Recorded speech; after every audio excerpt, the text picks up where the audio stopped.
নমস্কার, আমি বৈশাখী। শিল্প সাহিত্য বাই বৈশাখী চ্যানেলে সকল শ্রোতা বন্ধুদের স্বাগত জানাই। আজ আপনাদের বলবো গল্প সবটাই শরীরের জন্য। গল্প পাঠ এবং গল্প লেখায় আমি বৈশাখী বিশ্বাস দেবনাথ। গল্পটি প্রাপ্তমনস্ক শ্রোতা বন্ধুদের জন্যে। প্রথম থেকে শেষ পর্যন্ত শুনবেন। ভালো লাগলে অবশ্যই লাইক করবেন, কমেন্ট করবেন, শেয়ার করবেন এবং আপনাদের প্রিয় চ্যানেল শিল্প সাহিত্য বাই বৈশাখী সাবস্ক্রাইব করে বেল বাটন প্রেস করে পাশে থাকতে একদম ভুলবেন না।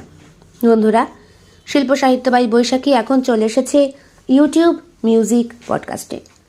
ইচ্ছে করলে আপনারা সেখান থেকেও গল্প শুনতে পারেন। আজ আপনাদের বলবো গল্প সবটাই শরীরের জন্য। গল্প পাঠ এবং গল্প লেখায় আমি বৈশাখী বিশ্বাস দেবনাথ। গল্পটি প্রাপ্তবয়স্ক শ্রোতা বন্ধুদের জন্যে। বাবা, চা। টেবিলের ওপরে চা রাখতে গিয়ে বুকের থেকে আঁচলটা সরে যায় আখির, আর বক্ষ সম্পদ দুটো বাইরে বেরিয়ে আসে। পেপার পড়তে পড়তে চা নিতে গিয়ে হঠাৎ আখির দিকে তাকিয়ে চোখ দুটো আটকে যায় সুভাষবাবুর। চোখের দৃষ্টি এমন যেন পারলে এখনই গিলে খাবেন। বললেন, জানিস, ইতিহাসে এমন কিছু ঘটনা আছে যেগুলো ভীষণ বিরল। কীরকম? বাপ বেটির দুধ খেয়েছে। এইসব কি বলছো বাবা? হ্যাঁ, ঠিকই বলছি। একটা ঘটনা আছে এরকম। বাপটা না খেতে পেয়ে মরে যাচ্ছিল। মেয়ে তখন সন্তান সম্ভবা। না, সন্তান বোধহয় হয়েছে, তাই তার বুকেও দুধ এসেছে। বাপকে বাঁচানোর জন্যে, অনাহার থেকে রক্ষা করার জন্যে মেয়ে নিজের দুধ খাওয়াচ্ছে। এমন কখনো হয় নাকি? বাপ নিজে জন্ম দিয়ে মেয়ের থেকে? হয়, সবই হয়। কেন হবে না? মনে কর, আজকে তোর বাগানে, সাজানো বাগানে, তুই ছাড়া যদি অন্য কেউ এসে হাত দেয়, তোর রাগ হবে না? হবে তো। আমি বরং এখন যাই বাবা, অনেক রান্না বাকি। তার উপরে আবার ওর দাঁত তুলতে হবে। আমার কথাটা না শুনেই পালিয়ে যাচ্ছ বৌমা? না, আমি... ভয় নেই। আমি তো তোমার সাথে গল্প করছিলাম। একটা জিনিস লক্ষ্য করেছো? কি? তোমার আর আমার মধ্যে অনেক মিল। হ্যাঁ, থাকতেই পারে। দুটো মানুষের মধ্যে মিল থাকতে পারে না? অসহ্য বোধ হচ্ছিল আখির। বুকের আঁচলটা ঠিক করছিল সে বারবার। আঁচল ঠিক করতে গেলে পেটটা বেরিয়ে যায়, পেটটা ঢাকতে গেলে আঁচলটা বাঁ দিকের বুকের ওপর থেকে সরে যায়। কিরম বিশ্রী একটা অবস্থা। এর থেকে বোধহয় নাইটি বললেই ভালো হতো, সবটা ঢাকা থাকতো। সুভাষবাবুর চোখের দৃষ্টি কিছুতেই সরে না। প্রত্যেক দিন রাত হলেই তো ওনার মনের ভেতরে একটা তৃষ্ণা কাজ করে। হ্যাঁ, বক্ষের তৃষ্ণা। স্ত্রী তো মানসিক রোগী, ওষুধ খেয়ে পড়ে পড়ে ঘুমোয়, আর সারাদিন মেয়ে সুমনার সাথে ফোনে গল্প করতে থাকে। আঁখিকে দু চোখে দেখতে পারে না, বিয়ের পর থেকেই। কিন্তু অষ্টমঙ্গলার পর যখন জানতে পেরেছেন সুভাষবাবু, তখন থেকেই আঁখিকে খুব বেশি ভালোবাসেন। আখির আর সায়নের বিবাহিত জীবনের অনেকগুলো বসন্ত পেরিয়ে যাওয়ার পরও এখনো পর্যন্ত ওদের ঘরে কোনো সন্তান আসেনি। সায়ন ভয় পায় কাটা ছেঁড়াকে, তাই। এই নিয়ে যদিও কোনো রকম আক্ষেপ নেই সুভাষবাবুর। আর প্রভাদেবী, ওনার কথা তো কেউ গুরুত্বই দেয় না। মানুষটা অল্প বয়সেই পাগল। একদিন ওই আখিকে সুভাষবাবুর কাছে কেমন ভাবে যেন দেখে ফেলেছিলেন। সেই কথাটা ছেলের কাছে বলতেও পারেননি। তার আগেই ওনাকে ওষুধ খাইয়ে দমিয়ে দিয়েছিলেন সুভাষবাবু। যদিও আঁকি কিন্তু শ্বশুরমশাইকে কুনজরে দেখে না, বাবার মতোই ভালোবাসে। কিন্তু শ্বশুরমশাই হয়েও সুভাষবাবুর বৌমার প্রতি একটা কেমন যেন অন্য রকমের আকর্ষণ। দৃষ্টি এড়ায় না সায়নের। ব্লাড রিপোর্ট কি বলছে? Linolenic acid, omega 3 fatty acid, cholesterol, রক্তচাপ, ডায়াবেটিস, স্থূলতা। বলি, রক্ষা পাবে কোথা থেকে? হ্যাঁ, বয়সটা তো কম হলো না। ওষুধপত্র ঠিক করে খাও না। চিন্তা করছেন কেন? আমার ওষুধ আমার ঘরে। হ্যাঁ, এখনো পর্যন্ত ঠিক তার স্বাদ বুঝতে পারিনি, তবে এবার পাবো। রোজই একবার করে ট্রাই করি। তাও ওষুধ বেরোয় না। তোমার কথা ঠিক বুঝতে পারছি না। 10 মাস পর ঠিক বুঝতে পারবে, তখন আমাকে আটকায় কে? তোমার তো কথায় কথায় মিথ্যে কথা বলা অভ্যেস আছে। বলি এতগুলো বছর ওকালতিটা কি করে সামলালে? সবই অভ্যেস অভ্যেস। মানুষকে বিশ্বাস করানোটাই তো আমার কাজ। বাদী বিবাদী কত লড়লাম, কত কেস করলাম। মানুষকে ঘোল তো খাইয়ে ছেড়েছি, বিশ্বাস তো করিয়ে ছেড়েছি। এবারও ঠিক পারবো। তা যেই স্টেপটা নিচ্ছ সেটা কে জানে? কেউ না। আমি শুধু জানি আমি উপকার করি সবার। আর সবার উপকার যে করে, স্বয়ং সৃষ্টিকর্তা তারও উপকার করেন। আর আমার উপকার করার জন্যে ঔষধি উনি পাঠিয়েই দিয়েছেন। চিন্তা করো না, ওষুধে যেই কাজ হয়নি এইবার সেই কাজ হবে। কীরকম হবে যখন তখন নিজেই বুঝতে পারবে ভায়া। মাঝখানে অনেকটা জার্নি আমায় করতে হবে, কিন্তু ওই যে বললাম, আমার মুখের কথাই সবাই বিশ্বাস করতে বাধ্য। রাখি তাহলে। ঠিক আছে, রাখো। তোমার ভবিষ্যৎ জীবনের জন্য তোমাকে অনেক বেশি শুভকামনা। আমি চাই তুমি দীর্ঘায়ু প্রাপ্ত হও। ওই মেয়ে ভালো না বাবু। ভালো না। জানিস, তোর বাবা রোজ রাত্রিবেলা তোর ঘরে যায়। ওই মেয়ে ঠিক দরজা খুলে রাখে। তোর বাবার সঙ্গে ও ঠিক কিছু একটা করে। মা, আজকে ওষুধ খাওনি নাকি? শোন, আমাকে ওষুধ খাইয়ে পাগল বানিয়ে রাখা হচ্ছে। আমার কথা একটু বিশ্বাস কর বাবা, আমি সত্যি বলছি, বিশ্বাস কর। কি করে বিশ্বাস করব? তুমি আঁকিকে সন্দেহ করছো? সন্দেহ না, আমি দেখেছি। কি দেখেছো? আমি দেখেছি দুধ খাওয়াচ্ছে আগে তোর বাবাকে। মা প্লিজ, তোমার মাথাটা সত্যি খারাপ হয়ে গেছে। তুই বিশ্বাস কর বাবু, আমি একটু মিথ্যে বলছি না, আমি সত্যি বলছি। শোনো, রেনেসাঁসের যুগে একটা ঘটনা ঘটেছিল বাপ মেয়ের। সেই সময় বিভিন্ন রকমভাবে শাস্তি দেওয়া হতো। ওই সময় সক্রেটিসকে হেভলক বিষ দেওয়া হয়েছিল। আর কাকে যেন বেশ একটা শাস্তি দেওয়া হয়েছিল এরকমই, অনাহারে মরতে হবে। এদিকে লোকটিও অনাহারে মরছে না, অনেক দিন হয়ে গেছে বেঁচে আছে। লোকটির সঙ্গে প্রত্যেক দিন ওনার মেয়ে দেখা করতে আসে। ওটা কারাবাসে দেখা করতে যাওয়া যেতই। একদিন পুলিশ আধিকারিকের সন্দেহ হয়। তারা গিয়ে দেখেন মেয়ে বাবাকে দুধ খাওয়াচ্ছে, খাইয়ে বাঁচিয়ে রেখেছে। বাইরে থেকে দেখে দৃশ্যটা অবৈধ মনে হলেও বাবাকে বাঁচিয়ে রাখার জন্য সন্তানের কর্তব্য। সেই রকম বেশি যদি আখি বাবাকে দুধ খাইয়ে থাকে তাহলে আমার তাতে কোনো সন্দেহের অবকাশ নেই।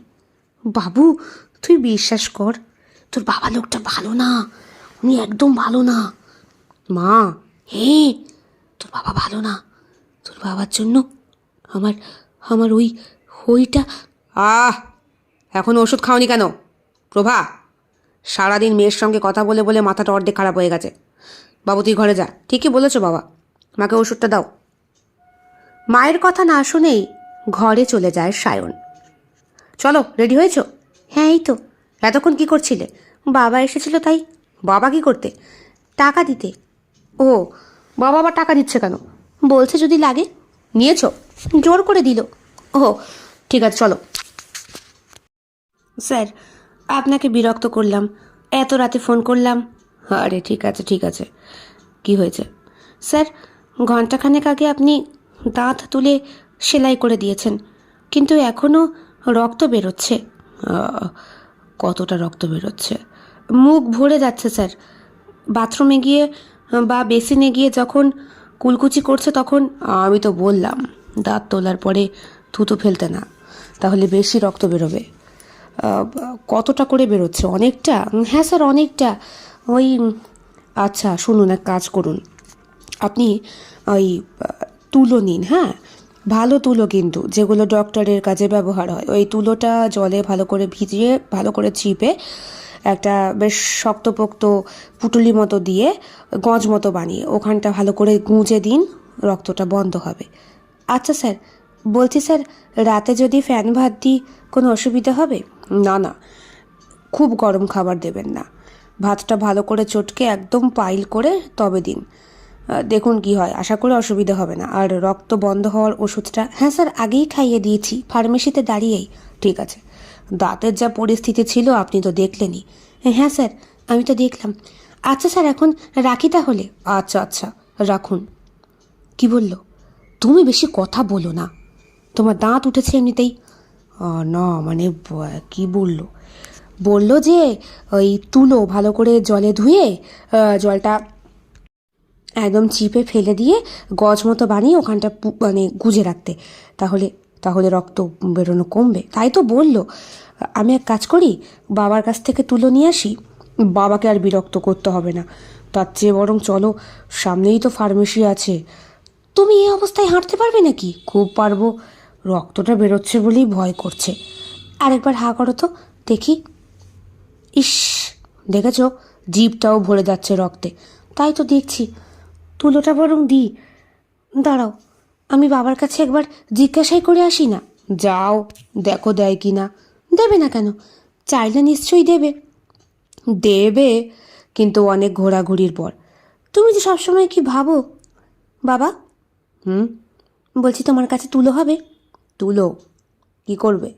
ওই মানে ওর দাঁতে রক্ত বেরোচ্ছে তাই। রক্ত না রক্ত জল? না না, রক্তই। ভালোই অনেকটা করেই বেরোচ্ছে তাই। আচ্ছা দাঁড়াও, আমি দেখছি। এইখানেই তো রাখে তোমার মা, তাই যে গেল। তা তোমার শাশুড়ি মাটা এখন কোথায়? আমি তো জানি না বাবা, বোধহয় ওপরের ঘরে সুমনার সাথে কথা বলছে। এই এক হয়েছে, সারাক্ষণ শুধু মেয়ে মেয়ে মেয়ে। বলি, ছেলের বউটাকে তো মেয়ে ভাবলেই হয়।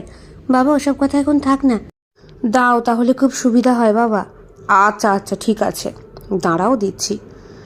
এই তো, পেছনের দিকটা ব্যবহার করো, সামনের দিকটা করতে যেও না। ঠিক আছে। অনেক দিন আগের তো। বলছি, খুব কষ্ট হচ্ছে না সায়নের? তা তো একটু হচ্ছে, ব্যথা তো হবেই। ব্যথা তো হবেই, মুখে বললেই হলো। আমার ছেলেটার এখন কত কষ্ট হচ্ছে। বৌমা, সঙ্গে তো তুমি গেলে, তা ওইটা বুঝি না তুললে হতো না? কি যে বলো, দাঁতটা পৌঁছে গেছে, না পড়লে পরে মারাত্মক কোনো একটা অসুখ হয়ে যেত। রাখো তো, কিচ্ছু হতো না। সুন্দর, ভালো ছিল, কাঁচা দাঁতটাকে তুলে নিল। এখন বোঝো কেমন লাগে? মা, ওটা কাঁচা ছিল না। তুমি চুপ করো। আমার ছেলেকে আমার থেকে বেশি কি তুমি চেনো নাকি? কি হচ্ছে কি? ঠিকই বলছি, এই তোমাদের দুইজনের জন্য আমার ছেলেকে এত কষ্ট পোহাতে হচ্ছে। ইস, তা এই কথাই বুঝি মেয়েকে লাগাচ্ছিলে? হ্যাঁ হ্যাঁ, লাগাচ্ছিলাম। আমার মেয়ের সঙ্গে দুদান্ত ফোনে কথা বললে এরা কিছুতেই সহ্য করতে পারে না। এরা মানে? কি মিন করতে চাইছো তুমি? মানে তুমি আর তোমার বৌমা। হো, আমার বৌমা, তোমার বুঝি নয়? আমার তো পছন্দই ছিল না, সব তো তোমার বাড়াবাড়ির জন্যই হয়েছে। বাবা, আমি বরং আসি। হ্যাঁ হ্যাঁ, এসো। একটা বাচ্চা মেয়ের সামনে কি করে যে। বাচ্চা মেয়ে? বছর 30-এর মহিলা বলো। তো ও 30 হলে তুমি কত? 60? হ্যাঁ হ্যাঁ, আমি তো বুড়ি হয়ে গেছি, এখন তো তাই বলবে। মেলা ফ্যাঁচ ফ্যাঁচ না করে যাও, ঘরে যাও, গিয়ে গলা ভাত রান্না করো। আমি করতে যাব কেন? যার বরের দাঁত অপারেশন হয়েছে সে এসে করুক। ইস, তুমি যে কত বড় ছোট লোক, জানলে আগে তোমাকেই বিয়ে করতাম না। নিকুচি করেছে আমার এই সংসারের। হ্যাঁ হ্যাঁ, বলবি তো, সব পেয়ে এখন আমাকে বলেছ। বলি, তোমার আর বৌমার কি সম্পর্ক আমি বুঝি না? কি বললে তুমি? ঠিকই বলেছি, ভেতরে ভেতরে পষ্টি নষ্টি করো। আমি যখন মন্দিরে যাই, বৌমা যখন ঘরে থাকে, কি ভেবেছ পাড়া প্রতিবেশীর মুখে আমি কিছু শুনি না? ইস, আমার মরণ কেন হলো না এত বড় কথা শোনার আগে? তোমার মতো অশিক্ষিত গাইয়াকে কেন যে বিয়ে করেছিলাম বাবার কথায়। কথাটা বলে রাগ দেখিয়ে ঘরের ভেতর চলে গেলেন সুভাষবাবু, আর বারান্দায় দাঁড়িয়ে দাঁড়িয়ে প্রমাদ গুনলেন প্রভা। ছেলের বউকে ওনার কোনো দিনই পছন্দ না। ছেলে আর ছেলের বাবা দুইজনে পছন্দ করে বৌমাটিকে নিয়ে এসেছে। মেয়ে সুমনার তো এই নিয়ে ভীষণ রাগ। দাদার বিয়েটা চুপ করে হয়ে যাওয়ার জন্যে সে একবার দেখা করতেও আসেনি। অষ্টমঙ্গলায় যখন বাপের বাড়ি থেকে ফেরে মেয়েটা, তখন এসে দেখে ওর ননদে নিয়ে এসেছে। আহ্লাদে আটখানা হয়ে যায় আঁখি। গিয়ে জড়িয়ে ধরে দিদিকে। সুমনা এক ঝটকায় সরিয়ে দেয় আঁখিকে, বলে, খবরদার, একদম আমার কাছে আসবে না। অশিক্ষিত গাইয়া। কি বলছিস কি? কে অশিক্ষিত? ও রীতিমতো বাংলায় অনার্স নিয়ে এমএ পাশ করেছে। রাখো তো বাবা, জাল সার্টিফিকেট এখন তৈরি করা যায়। হাবাতে ঘরের মেয়ে, সে কিনা আবার এমএ পাস। তোর মতো উচ্চ মাধ্যমিক পাশ করে পালিয়ে যায়নি। বাবা, একটা বাইরের মেয়ের সামনে নিজের মেয়েকে অপমান করতে তোমার এতটুকু লজ্জা করলো না? লজ্জা? একটা মেয়ে হয়ে আর একটা মেয়েকে অসম্মান করে তোর কোনো লজ্জা হলো না? আমি তো বরং ওকে রক্ষা করলাম। আর শোন, আমার চোখে তুইও যা, ও ঠিক তাই। মা, দেখেছ? দেখ তাহলে দেখ। বলেছি না, এই মেয়ে এসে তোর বাবার ওপরে কী যে জাদু করেছে। আমার কথাতেও এখন ভীষণ পরিমাণে রেগে যায় তোর বাবা। তাই তো দেখছি এর একটা বিহিত দরকার। তা কি বিহিত করবে মা মেয়েতে মিলে? এতক্ষণ ধরে ফষ্টি নষ্টি করে এগুলোই তো শেখাচ্ছিলে। বৌমাটা বাপের বাড়ি থেকে এসেছে, কোথায় তার জন্যে কিছু আয়োজন করবে তা না। আয়োজন করব কেন? ভালোবেসে বৌমাকে নিয়ে এসেছো তুমি আর তোমার ছেলে সায়ন, এবার দুইজনে মিলেই তো আজ করো। তাই করব, তাই করব, নিজের হাতে রেঁধে খাওয়াবো। বাবা, এত বছর বিয়ের পরে আমাকে যা করে খাওয়াওনি, এখন তাইও শুনতে হচ্ছে। আমার যে কেন মরণ হলো না? অমন মরণ তোমার বহুবার হয় গিন্নি, তাও তুমি যে কেন মরো না সেটাই আমি বুঝি না। দেখেছিস? দেখ দেখ, কত বড় কথা বললো আমাকে তোর বাবা। তাই তো দেখছি। মা, তুমি বরং আমার সঙ্গে আমার বাড়ি চলো। তাই ভালো, তোর মাকে নিয়ে যা, ওইখানে গিয়েই রাখ। আমি, ছেলে আর ছেলের বৌমা তিনজনে মিলে খুব সুখে থাকবো। না না বাবা, এগুলো এগুলো তুমি কি বলছো? মা শোনো। ন্যাকামো ন্যাকামো মেরো না। তোমরা যে সকাল সকাল কি শুরু করলে? কেন যে আঁকিকে নিয়ে ওর বাপের বাড়ি থেকে এলাম? ওর বাপের বাড়িতে আমাকে এত তোয়াজ করছিল, সালা মনে হচ্ছিল ঘর জামাই থেকে যাই। সত্যি, জামাইকে মানুষ এত ভালোবাসতে পারে? কই, বৌমাগুলো তো এমন কদর পায় না। জানো, 4 বেলা করে জোর করে আমায় গান্টে পিন্টে গিলিয়েছে, এক এক সময় এক এক রকম। আমি বললাম যে বাবা এত কিছু করতে যাবেন না, আমি তো খুব ভালো করেই জানি আঁকিদের আর্থিক অবস্থা। তা কে শুনে কার কথা? চিংড়ি, কাঁকড়া, ইলিশ, খাসি, মুরগি কিচ্ছু বাদ রাখেনি। ও, আর পাবদা, ভেটকি, আর জন্য কি তপসে, এগুলো বুঝি রেখেছে। তুইও পারিস, এত পেছনে কেন লাগিস বলতো? তোর আঁকিকে পছন্দ হয়নি আমি জানি, তাই বলে এমন ব্যবহার করিস না। দেখ, তুই ওর সঙ্গে এরকম খারাপ আচরণ করে তোর বংশমর্যাদা নিজেই খোয়াচ্ছিস। থাক দাদা, আমাকে আর বংশ নিয়ে তোকে জ্ঞান দিতে হবে না। হ্যাঁ, মানছি তোর বউয়ের থেকে আমি কম শিক্ষিত, কিন্তু আমি বিয়ে করেছি একটা হাই স্ট্যান্ডার্ড পরিবারে। তা তো জানি। তাহলে আমার বর আমার কথায় ওঠে বসে, আমায় ভীষণ ভালোবাসে। ওঠে বসে বলেই বেঁচে আছে, আর ভালোবাসে বলেই ও এখনও টিকে আছে, না হলে ওর অস্তিত্ব কবে বিলীন হয়ে যেত। কথাটা বলেই ঘরে চলে যায় সায়ন, আর ইশারায় আঁকিকে ডেকে নেয়। আঁকি তখনও দাঁড়িয়ে থাকে। বাড়ির পরিস্থিতি ঠিক এইরকমই, দিন যত যায় তত বেশি খারাপ হতে শুরু করে। ছোটবেলা থেকেই সায়নের দাঁতে একটু প্রবলেম ছিল, এখন বিয়ের 14 বছর পরে প্রবলেমটা আরও বেশি হয়েছে। আগে রক্ত পড়তো, তারপরে কিছু খেতে গেলেই খাবারটা আটকে থাকতো। সায়ন বড্ড ভয় পায় ইঞ্জেকশন আর অপারেশনকে, আর সেই ভয়ের চোটে হয়তো এখনও পর্যন্ত আঁকি আর সায়নের ঘরে ছেলে মেয়ে জন্মগ্রহণ করেনি। এখনকার ডাক্তাররা সিজার পছন্দ করে, নর্মাল একেবারেই না। তাই আঁকির পেটটা কাটতে হবে, ওর হাতে স্যালাইন চলবে। পেট কাটলে গলগল করে কতটা রক্ত বার করতে হয় সেটা সায়ন খুব ভালো করেই জানে। ছোটবেলা থেকেই অন্যের রক্ত দেখলেই ওর সারা গা শিরশির করে উঠত, আর এখন নিজের বউয়ের ওইরকম একটা অবস্থার কথা ভাবতে গিয়ে গা পাক দিয়ে বমি পেয়ে একাকার হয়ে যায়। মাঝে মাঝে আঁকি বলে, তুমি আমায় একদম পছন্দ করো না কেন? তাহলে আমাদের কেন একটা সন্তান হয় না? বললাম তো, আমরা সিঙ্গেল ঠিক আছি, এইভাবেই জীবনটা কাটিয়ে দেব। সংসার হলো মায়া, বুঝলে? তা মায়ায় জড়াতে কে বলেছিল? আমি তো চাইনি জড়াতে। আমি যেন বলেছি, তুমি তো জড়ালে। বলে সায়ন জড়িয়ে ধরে আঁকিকে। আঁকি বলে, চলো, দরজা খোলা, কখন আবার আমার শাশুড়ি মা চলে আসবে। আঁকি তখন জামা কাপড় বদলাচ্ছিল, শাড়িটা খুলে রেখেছে একটা চেয়ারের ওপরে। ব্লাউজ আর পেটিকোটটায় খুলতে যাবে এমন সময় ঝাঁপিয়ে পড়ে সায়ন ওর ওপরে। তারপর ওর পেটিকোটের ফিতেটা এক টানে খুলে দিয়ে বলে, যে যা খুশি বলে বলুক, আমার সম্পত্তিতে আমি যা খুশি করতে পারি, যেমন খুশিভাবে ব্যবহার করতে পারি। তোমার কোনো আপত্তি আছে?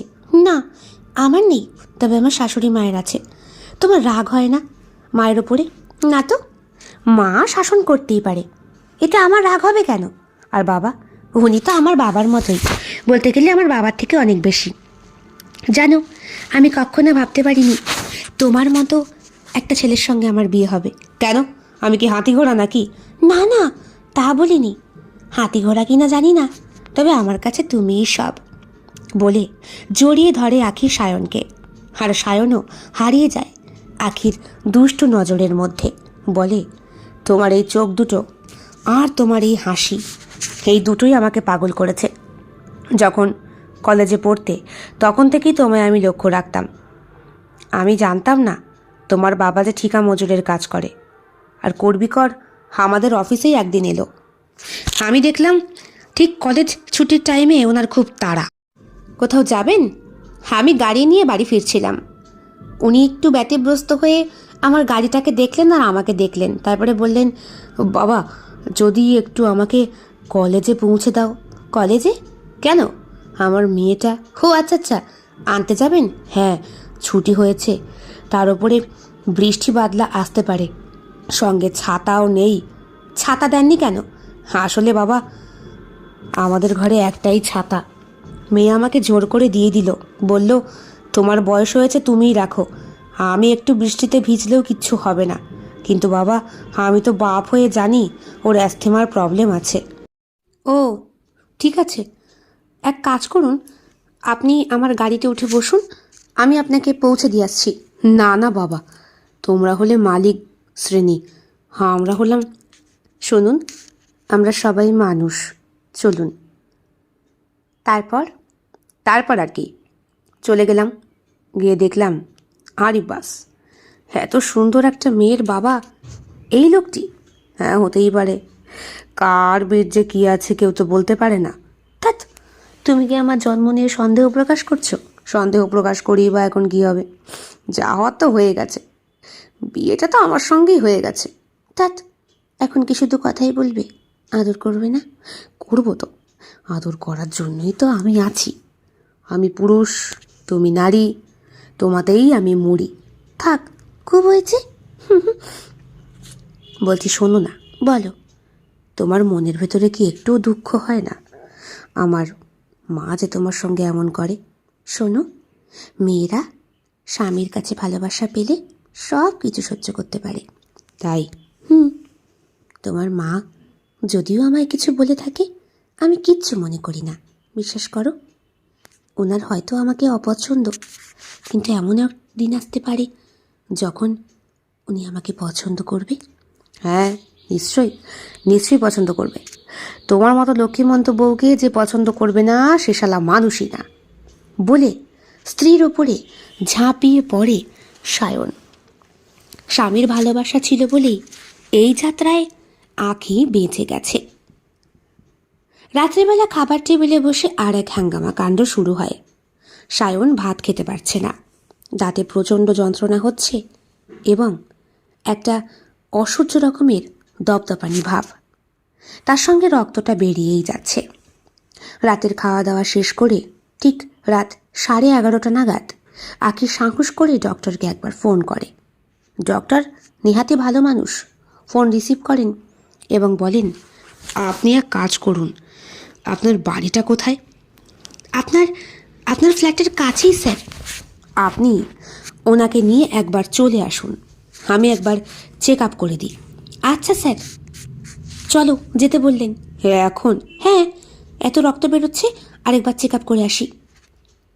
ঠিক রাত 11:15 নাগাদ যখন গাড়ি বার করছে ওরা বেরোবে বলে, তখন কোথা থেকে যেন শাশুড়ি মা প্রভা এসে হাজির হন এবং হাজারো ঘণ্টা কথা শোনাতে থাকেন বৌমাকে। বলেন, পই পই করে বারণ করেছিলাম, বলেছিলাম দাঁত তোলার দরকার নেই, ছেলে আমার লায়ক হয়ে গেছে। বউয়ের কথাই এখন সব, যেটা বোঝো না সেটা নিয়ে কথা বলো না। তোরা সাবধানে যাস, আর শোন, গাড়ি কিন্তু আস্তে চালাস। গাড়ি আস্তে আর জোরে তাতেই বা কী যায় আসে, বৌমা এখন বুড়ি, ওকে দিয়ে কোনো কাজ হবে না। আহ, চুপ করবে? কেন চুপ করব? 30 বছরের বয়সে ছেলে আমার বিয়ে করে এনেছে। এখন বয়সটা গড়িয়ে কত হয়েছে তোমার হুঁশ আছে? আর তুমি 60 বছর বয়সে শাশুড়ি হয়েছ, এখন তোমার কত বয়স হয়েছে হুঁশ আছে?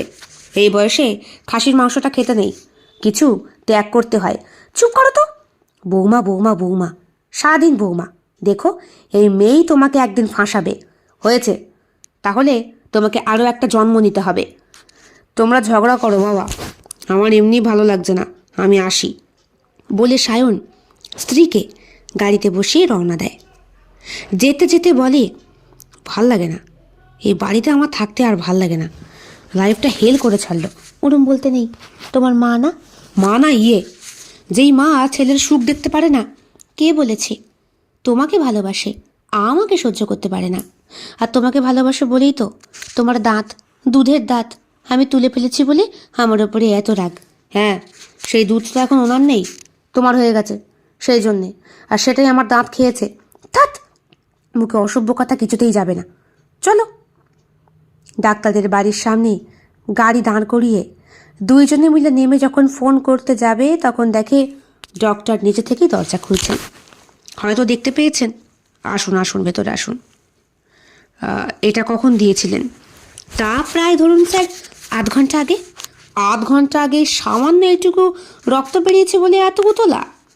রক্ত গল গল করে বেরোবে, একেবারে তুলোকে তুলো ভিজে যাবে, তবে সেটাকে ব্লিডিং বলে। চলেই যখন এসেছেন, তাহলে দুটো স্টিচ আরও দিয়ে দিই। যদিও ডক্টর কথাটা বলেছিলেন সায়নকে অনেকক্ষণ পরীক্ষা করার পর। পাশে বসে থেকে ভাবে আঁখি, ডক্টর নিজেই হয়তো ওনার ভুলটা ধরতে পেরেছেন। ওই ফাঁকা জায়গাটায় আর একটা সেলাইয়ের প্রয়োজন ছিল। সায়নের তখনও পুরোপুরি দাঁতের জায়গাটা অবশ হয়নি। একটা ইঞ্জেকশন পুশ করেছেন ঠিকই, তবে মিনিট 5-7 পরই সেলাই করতে শুরু করলেন। শুয়ে শুয়ে অনেকক্ষণ দাঁপানোর পর ডাক্তার বললেন, এবার ঠিক আছে, আর রক্ত বেরোবে না। এদিকে সায়নের চোখে তখন জল চলে এসেছে।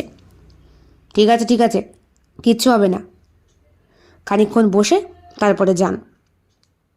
ওরা যখন বেরিয়ে আসে তখন লক্ষ্য করে আঁখি ডক্টর তাকিয়ে রয়েছে ওর দিকে।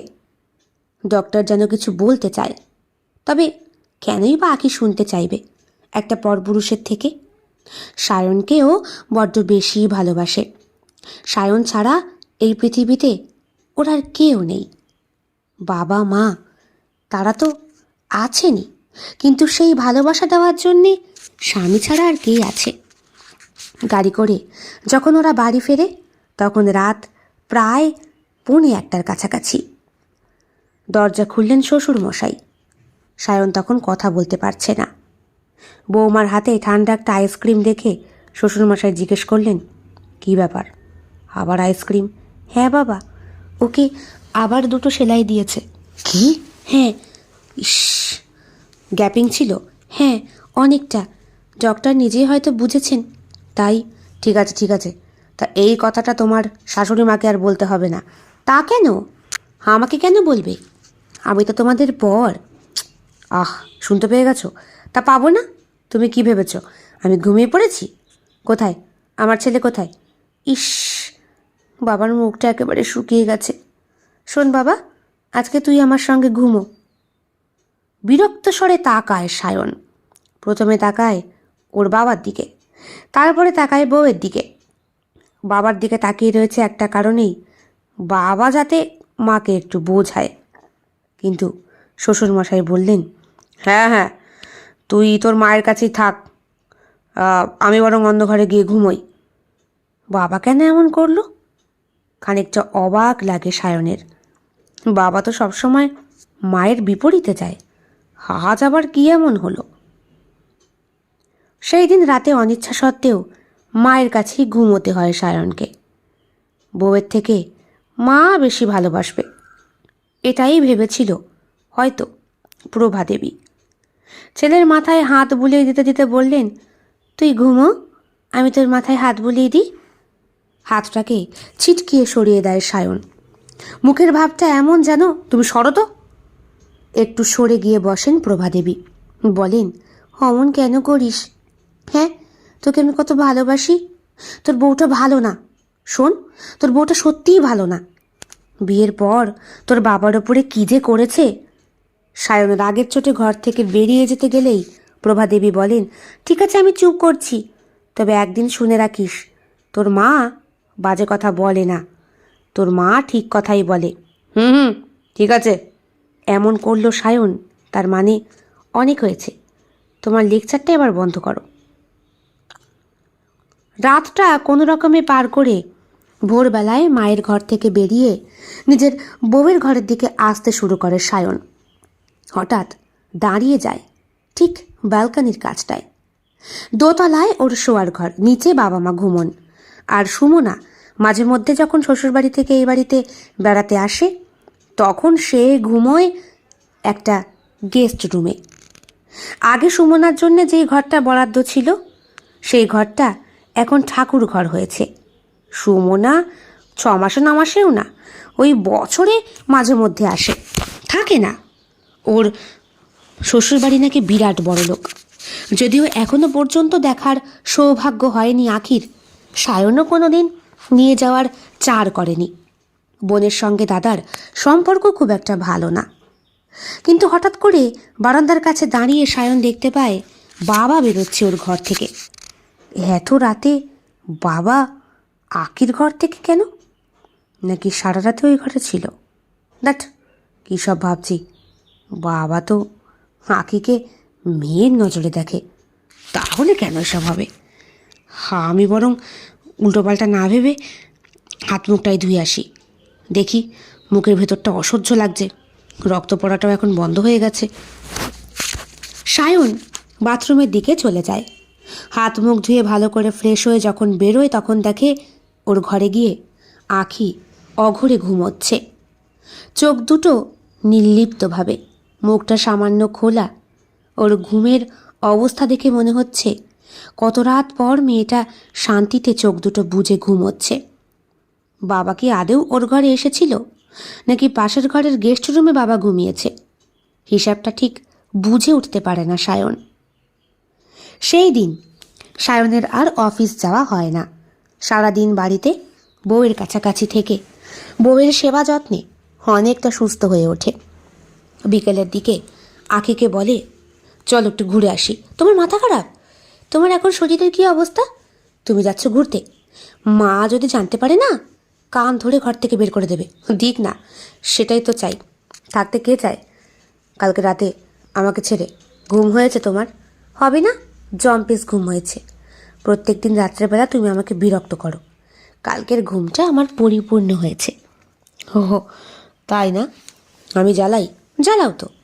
কালকে বরং আমি শান্তিতে ঘুমিয়েছি, তাই এরকম শান্তিতেই ঘুমিও। আমি বরং তোমাকে ছেড়ে বাজে কথা বলো না। আমি তোমায় কত ভালোবাসি, তোমাকে ছাড়া আমি বাঁচতে পারি, বলে কপট অভিমান করে আখি। সায়ন বলে, জানো, সেলাইটা মনে হচ্ছে খুলে যাবে এখনই। 7 দিনও হলো না, এরই মধ্যে সেলাই খুলবে? মেলা গুল মেরো না, চুপ করে ঘরে বসে থাকো। আমি একটু স্যুপ রান্না করে দিই। বলছি একটু শোনো। কি? শোনো না কি? দুধ খাবো, বাট একটা চড় মারবো, বলে চলে যায় আখি। সায়ন কিন্তু সকালের ব্যাপারটা বেমালুম ভুলেই গিয়েছিল। আজকে সারাদিন পরে একটু টিভিটা অন করে, আর অন করেই যত বধূ নির্যাতনের কেস আছে সেগুলো সামনে চলে আসে। খবরে দেখতে পায় কত রকমের কেস, পৃথিবীতে কত কী আজব আজব ঘটে। ভালো লাগে না। টিভিটা বন্ধ করে ভাবে একটু গল্পের বই পড়বে। আজকাল গল্প পড়ারও সময় হয় না, সারাদিন অফিস আর অফিস। দূর, একটা পুরনো গল্পের বই খুঁজে পায় সায়ন, বহু পুরনো। বোধহয় কোনো সময় ওর বাবা এই বইটা পড়তো। বইটাকে দেখে মনে হচ্ছে এই বইটাকে অনেকবার খোলা আর বন্ধ করা হয়েছে। সায়নের ঘরের পাশেই রয়েছে একটা গেস্ট রুম, আর গেস্ট রুমের পাশে ছোট্ট একটা লাইব্রেরি ঘর। এইখানে অনেক রকমের দুষ্প্রাপ্য বই আছে। সায়নের বাবা সুভাষবাবু বই বেশ গুছিয়ে সুছিয়ে রাখতে পছন্দ করেন। চাকুরি সূত্রে যখন যেখানে পোস্টিং হয়েছে তখন সেখানে গিয়ে আর কিছু কিনুক না কিনুক প্রচুর পরিমাণে বই সংরক্ষণ করেছে। রিটায়ার্ড পেয়ে আসার পরে নিজের বই সংরক্ষণের জন্যই এই আলাদা ঘরটা ওনার করা। বাড়ির একেবারে দক্ষিণ দিকের দেয়াল ঘেঁষে এই ঘর।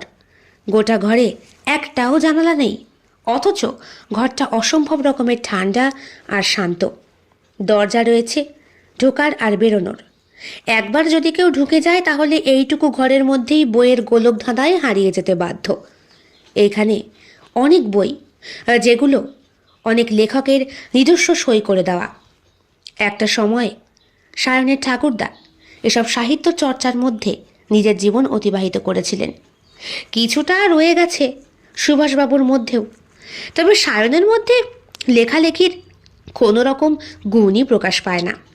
পড়াশোনাটা ছোটোবেলায় কোনো রকমভাবে কমপ্লিট করে কীভাবে যে চাকরিটা জুটিয়েছে ওই জানে। আর এর মধ্যে টিকে থাকতে পারলেই হলো। বেঁচে থাকার জন্যে ডাল ভাত কাপড় জোগাড়যন্ত্র হলেই যথেষ্ট। আর বাবার রেখে যাওয়া কিছু তো আছে। বোন বিয়ে হয়ে গেছে ওই ছোট্টবেলায়, এখনো পর্যন্ত বোনের ঘরেও ছেলেপুলে হয়নি। সেইটা তাদের ব্যক্তিগত ব্যাপার, সেই নিয়ে সায়ন খুব একটা মাথা ঘামায় না। তবে ওর বিয়ের 14 বছর পরেও ও যে কেন সন্তান আনে না সেটা ও ছাড়া আর কেউই ভালোভাবে জানে না। কি ব্যাপার তুমি এখানে? হঠাৎ বলে ওঠেন ওর বাবা। আসলে বাবা ঘরে মন টিকছিল না, সেই জন্যই এইখানে চলে এসেছি। ভালো তো, বই পড়বে? না বাবা, দেখেই মাথা ঘুরছে, পড়বো কী করে? ব্যথা এখন কেমন আছে? অনেকটা ভালো। আচ্ছা আচ্ছা, বসো, তোমাকে একটা বই বের করে দিই। বলে ছেলেকে বসান আর একটা বই বার করে দেন। বলেন, এটা বহু দুষ্প্রাপ্য বই, আমার সংগ্রহের মধ্যে একটা। পড়ে দেখো, ভালো লাগবে। কিন্তু এটা কী নিয়ে? পড়েই দেখো না, ভালো লাগবে বলে ঘর থেকে বেরিয়ে গেলেন সুভাষবাবু। বইয়ের পাতা প্রথমে উল্টিয়ে কিছুই বুঝতে পারেনি সায়ন। পরে বুঝতে পারে এই বইটা একটা বাবা আর একটা মেয়ের জীবনের গল্প। বাবা আর্থিক দুরবস্থার কারণে প্রায় মরমর অবস্থায় পৌঁছে গিয়েছিলেন। মেয়ে বিবাহিত, শ্বশুর বাড়িতে থাকে। বাবাকে দেখাশোনার কেউ নেই। ওই সময় বাবা অসুস্থ শুনে মেয়ে শ্বশুরবাড়ি থেকে ছুটে আসে। বাবার তখন শেষ অবস্থা। মেয়ে নিজের বুকের দুধ খাইয়ে বাবার তৃষ্ণা নিবারণ করে। একটা ছবিও রয়েছে, জেলের সামনে দাঁড়িয়ে বাবা মেয়ে কাপড় খুলে স্তন্য পান করাচ্ছে। এমন একটা দৃশ্য দেখে সায়ন বলে ওঠে, হে কখনো রিয়ালিটিতে সম্ভব? রিয়ালিটি ঘটনা ছিল বলেই তো তার আদলে লেখক এটাকে লিখেছেন। সব রকম সম্পর্কই সম্ভব, বুঝলে? তবে কি বলো তো, নোংরামির মাঝেও কিছুটা ভদ্রতা লুকিয়ে রাখা যায়। যেমন এই লোকটা তার মেয়ের মধ্যে সম্পর্কটা নিশ্চয়ই বাপ মেয়েরই ছিল। মেয়ের মধ্যে মাতৃত্ববোধ জেগেছিল বলেই বাবাকে সে নিজের বুকের দুধ খাইয়েছে। না হলে ভাবো, তোমারই বীর্যে তৈরি, তোমারই কন্যা সন্তান, তোমারই তো তার উপরে বেশি অধিকার। অথচ না, একটা অন্য পুরুষ সেই কন্যা সন্তানকে ভোগ করবে। ব্যাপারটা কেমন না? গাছ তুমি লাগালে, বীজ তুমি বপন করলে, আর সেই অঙ্কুরিত গাছের যে ফলটা হলো সেটা অন্য কেউ খেয়ে চলে গেল। কেমন লাগবে তোমার? বাবা, তোমার কথা আমি কিছু বুঝতে পারছি না। সেই জন্যই তো আমি বাপ আর তুমি ছেলে। যাও যাও, ঘরে যাও, বৌমা তোমার জন্য স্যুপ বানিয়েছে। এতক্ষণ পরে সায়ন লক্ষ্য করে বাবা তো কাছে ছিল না, তাহলে এইটুকু সময় কোথায় গিয়েছিল? সায়ন ঘরে যায়, দেখে শাড়ির আঁচলটা ঠিক করছে ওর বউ আঁখি। পেটিকোটটাও বাঁধছে শক্ত করে। সায়নের মনে সন্দেহটা গাঢ় হয়। তাহলে কি আগের দিন রাতেও ওটা বাবা? তার মানে বাবা আর আখির? ছি, মা তাহলে ঠিক কথাই বলে। আর গাছের ফল টল মানে মানে বাবা ভোগ করে আখিকে? আখি তো সুমনারই বয়সী। তবে এই জন্যই কি তাহলে এখনো পর্যন্ত কোনো সন্তান আসেনি? কিন্তু আখি তো আমার কাছে সবসময় সন্তান চায়। আমি তো চাই না এই অশান্তির মধ্যে একটা সন্তানকে এনে তাকেও এসব শেখাতে। নাকি এখন একটা সন্তানেরই প্রয়োজন? এত বয়স হয়ে গেছে আমাদের, এখন কি আর সন্তান হবে? হাঁ করে কি দেখছো? এসো ভেতরে এসো। কি করছিলে এতক্ষণ? আর বলো না, তোমার জন্যে স্যুপ রান্না করতে গিয়ে গায়ের মধ্যে প্রায় পড়েই গেল। ঘরে এসে সব চেঞ্জ করতে হলো, তাই দরজাটা বন্ধ করে চেঞ্জ করা যায় না? বন্ধ করেই তো করছিলাম ভেজিয়ে, তুমি তো এলে। দেখো, এই বাড়িতে পুরুষ মানুষ কিন্তু আমি একা নই, বাবাও থাকে। একটু চোখ কান খুলে কাজ করো। মানে? অবাক হয়ে যায় আঁখি। মানে ন্যাকামি বেরো না, যথেষ্ট বয়স হয়েছে, বুড়িয়ে গেছো। এই বয়সে এসব ন্যাকামি ফাজলামি চলে না। তুমি এত জোরে জোরে কথা বলো না, তোমার দাঁতে কষ্ট হবে। দাঁতটা না তুললেই ভালো হতো। দাঁত থাকতে দাঁতের মর্ম যে বোঝে না। তুমি এগুলো আমাকে কেন শোনাচ্ছ? তোমার দাঁতের যা অবস্থা ছিল, তুমি তো নিজেই। আমার কথা বলতে ভালো লাগছে না, দাও কি এনেছো দাও, আমি খেয়ে একটু শোবো। ঠিক আছে শোও, আমি তো তোমায় শুতে বারণ করিনি। বলে আঁখি ঘর থেকে যেই বেরিয়ে যাবে, চট করে সায়ন ওর হাতটাকে চেপে ধরে বলে, যাচ্ছ কোথায়? এখানে বসো, আমার মাথাটা একটু চিপে দাও। আমি তো দিতেই চেয়েছিলাম, তুমি তো বারণ করলে। আহ, যা বলছি তাই করো। আঁখি চুপ হয়ে যায়। সায়নের মাথা সে চিপে দেয়, পা চিপে দেয়, গা হাত পা যেখানে যেখানে ব্যথা সব জায়গায়। আর বসে বসে ভাবে, সে কি এমন করলো যাতে সায়ন তার উপরে এত রেগে গেল। রাত্রেবেলা সায়ন কিচ্ছু খেলো না, শুধু বলল, ওষুধগুলো যা আছে আমি খেয়ে শুয়ে পড়ি, তুমি খেয়ে এসো। তুমি খাবে না? না, কথা বললে আমার যন্ত্রণা বাড়ছে। সারাদিন তো এত যন্ত্রণা ছিল না, আগে জানলে তো আরেকবার ডাক্তারকে দেখিয়ে এলে ভালো হতো। বললাম তো, আমার ভালো লাগছে না। যাও যাও যাও, আমার চোখের সামনে থেকে যাও। আখিরও বেশ একটু দুঃখ হয়, চোখে জল নিয়েই বেরিয়ে যায় বাইরে। খাওয়ার টেবিলে বসে কোনো রকমে দাঁত মুখ বুজে খাবারটা শেষ করে ঘরে এসে দেখে সায়ন ঘুমিয়ে পড়েছে। জামা কাপড় ছেড়ে ফ্রেশ হয়ে নিয়ে আখি আস্তে করে গিয়ে ওর পাশে শুয়ে পড়ে, আর সঙ্গে সঙ্গে গভীর ঘুমে চলে যায় মেয়েটা। এত বছরের বিবাহিত জীবনে সায়ন কোনো দিনই ওকে রাত্রেবেলা ঠিক করে ঘুমোতে দেয়নি। ওদের প্রেম এতটাই গাঢ়, প্রত্যেক দিন রাতে সায়নের ওকে চাই আর চাই।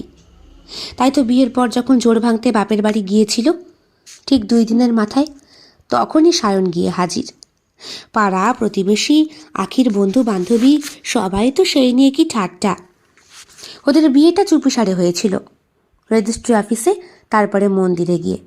সাক্ষী হিসাবে সায়ন, সায়নের বাবা, ওনার বাবার এক বন্ধু, আর কলেজের বন্ধুরা, আর ছিল আখির বাবা মা। রেজিস্ট্রি অফিসার বলেছিলেন, হ্যাঁ লোক খাইয়ে কি হবে, তার চেয়ে বরং সেই টাকা গরিব দুঃখীদের দান করা ভালো, ওদের আশীর্বাদ পাওয়া যায়। আর লোককে খাওয়ালেই আশীর্বাদ তো পাওয়াই যায় না, তার উপরে ডালে নুন কম হয়েছে, খাসির মাংস না খাইয়ে মুরগি খাওয়ালে, ইস মুরগি খাওয়ালো, আর তারপরে তো আরও কত রকমের বাহানা আছেই। আখি ঘুমিয়ে পড়ার পরে সায়ন ওর পাশ থেকে উঠে পড়ে আর আস্তে আস্তে লাইব্রেরিতে যায়। সেখানে অনেক বইয়ের সঙ্গে সঙ্গে রয়েছে একটা বহু পুরনো ডায়েরি। এই ডায়েরিটা ওর বাবার হাতে অনেকবার দেখেছে সায়ন। কৌতূহলবশত পড়তেও চেয়েছে, কিন্তু বাবা কোনো দিন খুলে পড়তে দেয়নি। সবসময় এই ডায়েরি থেকে সকলকেই দূরে রাখতো বাবা। আজকে টেবিলের ওপরে কীভাবে যেন ডায়েরিটাকে দেখতে পেয়ে নিজেকে আর সামলে রাখতে পারেনি সায়ন। ওই বিকেলের দিকে যখন সায়ন ঢুকেছিল এইখানে, তখন বাবা ওকে ফলো করেছিল, আর কথার ছলে বাবা নিজেই ডায়েরি রেখে চলে গেছে, ভুলে গেছে ডায়েরির কথা। বাবা ছিলেন সরকারি উকিল, আর তাই এই বইপত্র ওনার জীবন। পোস্টিংও হয়েছে বহুবার, কোনো কোনো সময় বাদী বিবাদীর জন্যে, কোনো কোনো সময় রাজনৈতিক মহলের কারণে। সরকারি উকিল, বাড়িতে মারধরের জন্যে পাবলিকও আসতো, এমন অবস্থাও হয়েছিল একবার। কি একটা কেসে যেন, খুব একটা মনে নেই সায়নের। ডায়েরিটা খুলতে যাবে এমন সময়, ওটা ওখানেই রেখে দাও। হ্যাঁ, বাবাকে দেখে অবাক হয়ে যায় সায়ন। তুমি এত রাতে এখানে কি করছো? না মানে বাবা, ঘুম আসছিল না, ওই জন্য। বৌমার কাছে যাও, গিয়ে শুয়ে পড়ো। বাবা, বললাম তো, যাও গিয়ে শুয়ে পড়ো। বাবা, আমার একটা জিনিস মাথায় ঢুকছে না। কি? তুমি আমাকে আমাকে গল্প শোনালে, বললে যার গাছের ফল সেই খাবে। আমি তোমার কথার মানে ঠিক বুঝে উঠতে পারছি না বাবা, আমার মাথায় ঢুকছে না একটু। তুমি পরিষ্কার করে শুনতে চাও? হ্যাঁ বাবা, তোমাদের বিয়ে হয়েছে আর 14টা বছর। এখন তোমাকে বলতে আমার আর কোনো দ্বিধা নেই। কি? তুমি যাকে বিয়ে করেছো সে তোমার বাবারই ঔরসজাত সন্তান। হ্যাঁ? হ্যাঁ, তোমার বোন হয় সম্পর্কে। প্রথমে আমি বৌমাকে দেখে চিনতে পারিনি, আমারই ভুল। ঠিকাদারের কাজ করতো ওর বাবা তোমার অফিসে। চোখের দেখায় ওকে দেখে তুমিও যেমন ভুলে গিয়েছিলে, ঠিক তেমন আমিও ভুলে গিয়েছিলাম। কিন্তু আমার ভুল ভাঙালো অ্যাডভোকেট বিজয় সান্যাল। সে আমাকে মনে করালো বহু বছর আগের আমারই হাতে সামাল দেওয়া সেই কেসটার কথা। বাবা, আমি কিছু বুঝতে পারছি না। তোমার এখন মুখে বড্ড ব্যথা, তাই তোমাকে বারণ করেছিলাম আমি। তবুও তুমি যখন জানতে চাইছো তখন আমাকে বলতেই হবে। তাই বলে আমার বউ তোমার? আরও আছে ভেতরের গল্প, পুরো না শুনলে কিছুই তুমি বিশ্বাস করতে পারবে না। কিন্তু এইটুকু শুনেই যে আমার শরীরের মধ্যে অস্বস্তি হচ্ছে বাবা। শোনো, আজ থেকে বহু বছর আগে কোর্টে একটা কেস এসেছিল। বাবা তার মেয়েকে রেপ করেছে, একবার নয় একাধিকবার, দরজা বন্ধ করে। বাড়িতে মা আর দাদা থাকতো। দুইজনে বাড়ির বাইরে বেরিয়ে গেলে বাবা অফিস থেকে চলে আসতো। মেয়ে তখন বাড়িতে একা। প্রথমে কলেজে পড়া, তার আগে স্কুল লাইফ, সবখান থেকেই শুরু করেছিল। মেয়েকে প্রথমত একটু আপত্তিজনক অবস্থায় দেখেই ওনার শরীরের মধ্যে উত্তেজনার সৃষ্টি। তারপর একদিন মেয়েকে ঘরে একা পেয়ে প্রথম রেফ, আর মেয়েকে বারণ করে দেয় কাউকে কিচ্ছু বলতে না। বাবা হয়ে এরকম। এরপরে বুভুক্ষ কুকুরের মতো বারবার খাবারের স্বাদ পেয়ে মেয়ের কাছে যাওয়া। দীর্ঘদিন যেতে যেতে মেয়ে একসময় গর্ভবতী হয়ে পড়ে। গর্ভবতী হলে প্রথমে অ্যাবর্শন করানো হয়, কিন্তু দীর্ঘদিন গর্ভবতী থেকে অ্যাবর্শন করাতে করাতে মেয়েটির মধ্যে রক্তাল্পতা রোগ দেখা যায়। এরপরে তো মেয়েটিকে বাড়ির বাইরে বার করতেই হবে, নাহলে তো সে বাঁচবে না। মেয়েটি একবার বাড়ির বাইরে যখন বেরোয় তখন সে মুক্ত আকাশের স্বাদ পায়। কী করে পালাবে এই কথাই চিন্তা করতে থাকে। শেষ পর্যন্ত পালিয়েও যায়, আর পালিয়ে গিয়ে চলে যায় সোজা। কোথায় যায় বাবা? বলছি, সোজা চলে যায় এস পোদ্দারের কাছে। ওইখানে ওর স্থান হয়। এস পোদ্দার ওকে প্রথম দেখাতেই পছন্দ করে ফেলে, বিয়েও করে। তারপরে একটা সন্তান হয় ওর। সেই সন্তানটাই কি? হ্যাঁ, সেই সন্তানই তোমার স্ত্রী। কিন্তু বাবা, মেয়ে মানে আমার মাথায় তোমার সুমনা বোন আর মামুন তোমার দিদি। ভুলে গেছো তার কথা? চুপ করে বসে থাকে সায়ন, কথা বলে না। ক্রাইমটা আমি নিজের হাতে করেছি বাবা, কিন্তু কি বলো তো, আমি নিজে আইনের ভক্ষক করেছি, তবুও স্বীকার তো করতে পারি না, তাই না? তুমি তখন ছোট, তাই তোমার দিদির কথা মনে নেই, বোনের কথা মনে আছে। তোমার বোন তখনও জন্মায়নি, তোমার মায়ের গর্ভে ছিল সে। হ্যাঁ, একদম ঠিক যেরকম তোমার দিদির গর্ভে তোমার স্ত্রী ছিল। আমি আর কিছু শুনতে চাই না বাবা, আমার আর ভালো লাগছে না, আমার অসহ্য লাগছে। আমি তোমাদের কথা বিশ্বাস করতে পারছি না, কিছুতেই পারছি না। তুমি যখন জানতে, তাহলে কেন? ওই যে বললাম, আমি ওকে দেখে প্রথমে বুঝতে পারিনি, কিন্তু এখন আমি শিওর হয়েছি। কি করে? যার কাছ থেকে তুমি দাঁত কাটিয়ে এসেছো সেই তোমার বড়দির স্বামী। কিন্তু উনি কি করে বুঝলেন? ডিএনএ শরীরে সব কিছু প্রমাণ দেয়। আমি তোমাকে এই জন্যেই বারণ করেছিলাম এইখানকার সরকারি হাসপাতালে গিয়ে ওই ডাক্তারকে না দেখিয়ে দাঁত তুলতে, কারণ ওই ডাক্তার তো সম্পর্কে আমার জামাই হয়। যদিও কোনো দিনই আমি নিজের পরিচয় তাকে দেইনি, কিন্তু তোমার বড়দি আজও আমাকে দেখলে তেড়ে আসে, আমাকে দেখলে মারতে চায়। মানসিক দিক থেকে ভারসাম্যহীন হয়ে পড়েছে তো সে। বাবা, তোমার মধ্যে এখনো কোনো অনুশোচনা বোধ নেই? না, কেন থাকবে? আমার গাছের ফল ভালো জায়গায় পড়েছে। হ্যাঁ, শেষ পর্যন্ত ওই ডক্টর গর্ভজাত আমার ছোট্ট মেয়েটাকে কি করলো?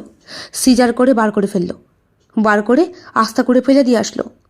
আর ওই মেয়েকে কুড়িয়ে নিয়ে গেল তোমার ঠিকাদার শ্বশুর। সেই ঘরেই বড় হলো আমার আঁখি। ওর চোখ দুটো দেখে তুমি বুঝতে পারো না? ওর দুই চোখে আমার অস্তিত্ব। সত্যিই তো, এত বছর ধরে লক্ষ্য করেনি সায়ন। 14 বছরের বিবাহিত জীবনে এই প্রথম বোধহয় বাবার কথাতেই লক্ষ্য করলো। বাবার চোখের মণি দুটো আর ওর স্ত্রীর চোখের মণি দুটো একই রকম কালারের। এও কি করে সম্ভব? প্রথম প্রথম অবিশ্বাস হলেও পরে আমি ডিএনএ ম্যাচ করে প্রমাণ পেয়েছি। আর তার ওপরে ডক্টর এস পোদ্দার, যার কাছে তুমি দাঁত তুলিয়েছ, তিনি যখন আমাকে আমার সঙ্গে দেখা করে সবটা বললেন, হোয়াটসঅ্যাপ ভিডিও কল করে আমাকে চেনালেন, তখন বুঝতে পারলাম। আমার বর্দি এখন কোথায় বাবা? আমি জানি না, আমি জানি না সে এখনো কোথায়। তবে আমার মধ্যে কোনো অনুশোচনা বোধ নেই। কেন নেই জানো? কারণ আমি আমার গাছের ফল খেতেই পারি। হ্যাঁ, এতে কোনো আপত্তি নেই। আমি বীজ বপন করব, গাছ লাগাবো, আর তাকে খাবো না? অন্য একজনের হাতে ছেড়ে দেবো? তাহলে তুমি সুমনার ক্ষেত্রে কেন অমন করনি? সুমনা ছোট ছিল, আর তোমার দিদির পরে আমার সেই মোহ কেটে গিয়েছিল। আমার আর ইন্টারেস্টও ছিল না। বুঝতে পেরেছিলাম যদি মামুন কাউকে কিছু বলে দেয়, আমি ধরা পড়ে যাই, তখন তো একটা বিশ্রী কেস হবে। হ্যাঁ, তুমি সরকারি অ্যাডভোকেট, তোমার বদনাম হবে, তাই।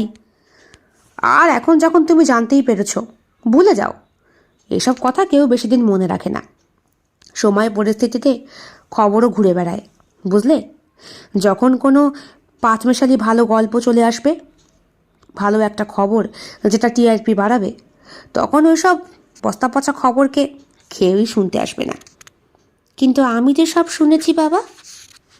দরজার কাছে দাঁড়িয়েছিল আঁখি। তুমি আমার বাবা, আর আমি তোমায় চিনব না? এই বাড়িতে পা দিয়েই তোমাকে আমি চিনতে পেরেছি, কিন্তু তোমার মুখ থেকে সবটা শুনবো বলে আমি ওইখানে চুপ করে দাঁড়িয়েছিলাম।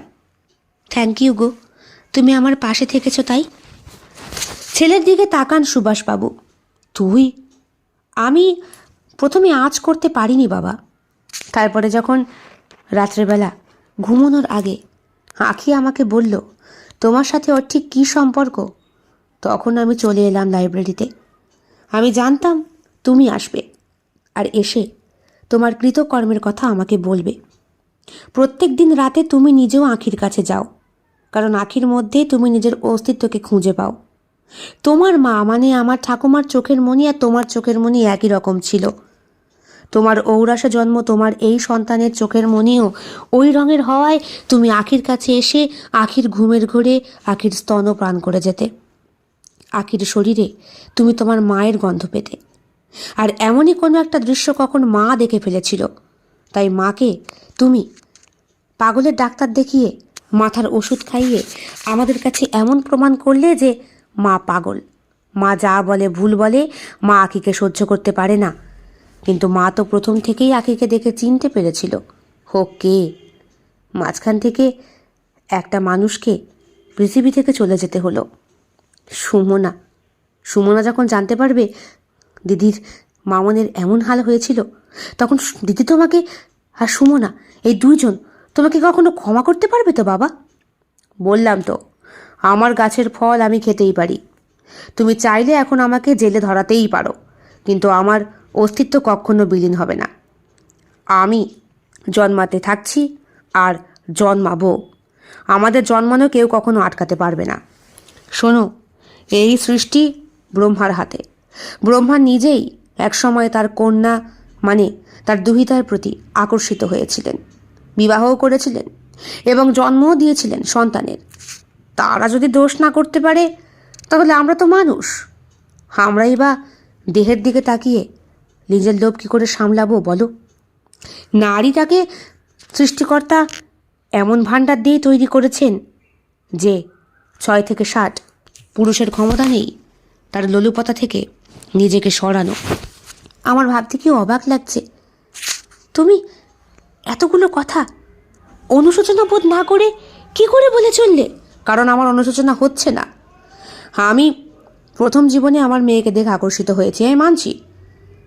আমার স্ত্রী তখন এই যে সায়ন আর সুমনাকে নিয়ে চলে যেত। সুমনা তখন আমার স্ত্রীর গর্ভে। যখন আমি জানতে পারলাম যে মামুন সেও গর্ভবতী হয়েছে, অনেকবার গর্ভ নষ্ট করার পর হার যখন পারলাম না, যখন মনে হলো এই সন্তানকে জন্ম দিতেই হবে, তখন তুমি ঠিক করলে দিদিকে মেরে ফেলবে, এই তো। কিন্তু দিদি পালিয়ে বাঁচলো। হ্যাঁ, ঠিক তাই, ঠিক তাই। হার চলে গেল সেই দাঁতের ডাক্তারের কাছে। যদি কোনোদিন ওকে দেখতে পাই তাহলে কি করবে বাবা? ক্ষমা চাইবে? না, ক্ষমা কেন চাইব? ওর গর্ভে আমার এত সুন্দর একটা কন্যা হয়েছে, যার রূপ, গন্ধ, রস সবটাই আমার মায়ের মতো। আমার মা, যার স্তন পান করে আমি বড় হয়েছি। আমার সেই মা যে আমাকে বুকে জড়িয়ে ঘুম পাড়াতো। সেই কারণেই তো রাত্রে এসে বৌমার কাছে, মানে আমার ভ্রূণের কাছে এসে আমি চরম তৃপ্তি পাই, শান্তি পাই, আনন্দ পাই। এরই মধ্যে পুলিশ এসে হাজির হন, গ্রেফতার করেন সুভাষবাবুকে। বহু বছর আগের এই কেসটা আবার রিওপেন করা হয়। মামুনকে খুঁজে পাওয়া যায়নি। মামুন সন্তানের জন্ম দিয়েই কোথায় যে হারিয়ে গিয়েছিল। দাঁতের ডাক্তার সেই মানুষটি অনেক খোঁজার চেষ্টা করেছে, তবে মামুনের দেওয়া কন্যা সন্তানের চোখ দুটোকে তিনি চিনেছিলেন। আর সেই জন্যই প্রথম যখন তিনি আখিকে দেখেন, আখিকে দেখেও ওনার একটা সন্দেহ জেগেছিল। মামুন আর আখি দুইজনের মুখের অবয়বে অনেকটা মিল। ডক্টর জীবনে দ্বিতীয় বিয়ে করেছিলেন, কিন্তু সেই বিয়ের পরে ওনার ঘরে কোনো সন্তান হয়নি, কারণ ডক্টর ছিলেন নপুংসক। মামুনের সন্তানকেই উনি নিজের পরিচয় দেবেন বলেই ঠিক করেছিলেন। মামুন হারিয়ে গিয়ে সেইটাও নষ্ট হয়ে যায়। এরপরে আখি কোথায় আছে না আছে আর খোঁজ খবর নেননি ডক্টর পোদ্দার। একাকিত্বেই কাটিয়ে দিয়েছেন বাকিটা জীবন, কারণ ওনার দ্বিতীয় স্ত্রী ওনার কাছে থেকেও ওনার থেকে ছিল বহু অংশে দূরে। কেসটা বহু বছর পরে আদালতে ওঠে। একজন প্রাক্তন আইনজীবী হয়েও অকপটে বিচারকের সামনে দাঁড়িয়ে নিজের ভুলের বদলে বললেন তিনি, মহামান্য আদালত, আমি কোনো ভুল করিনি। আমার গাছের ফল আমি ভক্ষণ করেছি। এখানে আমি ভক্ষক কী করে হলাম? আমি তো রক্ষক, কারণ আমি চাইনি আমার বৃক্ষের ফল অন্য কোনো পশুতে এসে ভক্ষণ করুক। আপনার জন্য যে কী সাজা আমি ঠিক করব আমি নিজেও বুঝতে পারছি না। পুরো আইনি বইটার সাজাও যদি আপনাকে দেওয়া হয় তাহলেও বোধহয় কম হবে। আপনার বয়স এখন 75-এর কাছে। আপনি এখনও মহামান্য আদালতের সামনে দাঁড়িয়ে ভুল স্বীকার করতে নারাজ? আমি তো ভুল করিনি মহামান্য। আমার বৃক্ষের ফল আমি খেয়েছি, হেতে আমি কিছু ভুল দেখি না। আমি মনে করি সবারই তাই করা উচিত। স্বয়ং সৃষ্টিকর্তা যদি এমন করে থাকতে পারেন, তাহলে আমরা কেন পারবো না? আর আমরা পারবো না বলেই তো এখনও ঘরে ঘরে এমন কাজ হামেশাই হয়ে চলেছে। সবটা কি আর আওতায় আসে? আসে না। আমার চাকরি জীবনেও এমন অনেক ঘটনা ছিল। মেয়েটা একটা হোস্টেলে থাকে, সবসময় ভয়ের মধ্যে থাকে। বাচ্চা মেয়ে, বয়স 14 কি 13।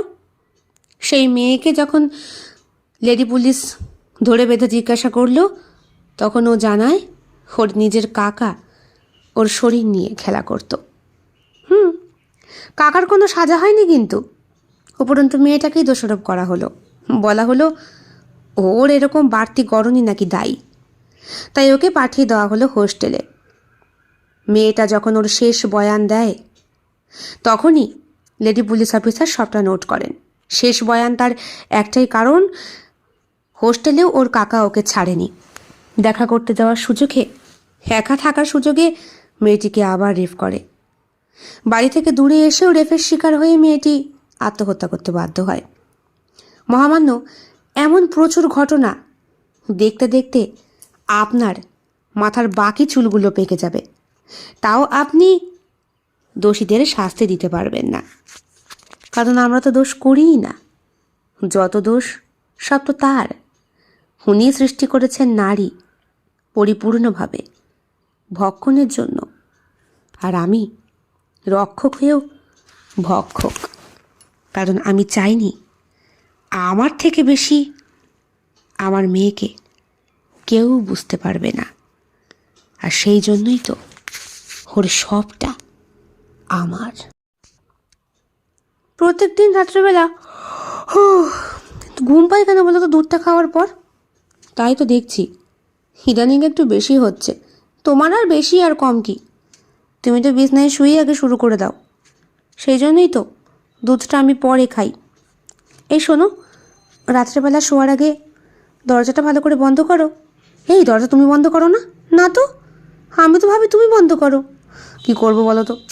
তোমাকে আদর করার পরে শরীর এত ছেড়ে দেয়, এই দুধটা খাওয়ার পরে গাঢ় ঘুমটা চলে আসে।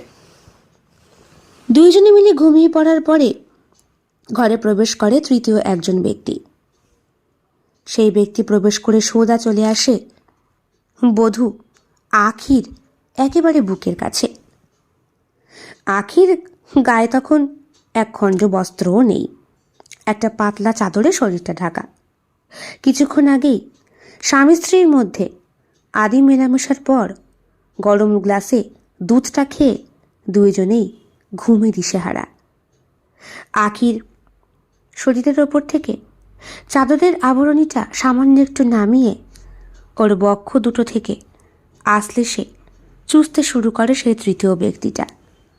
চুষতে চুষতে নেতিয়ে পড়ে থাকা বক্ষবৃন্ত দুটো আবার জেগে ওঠে।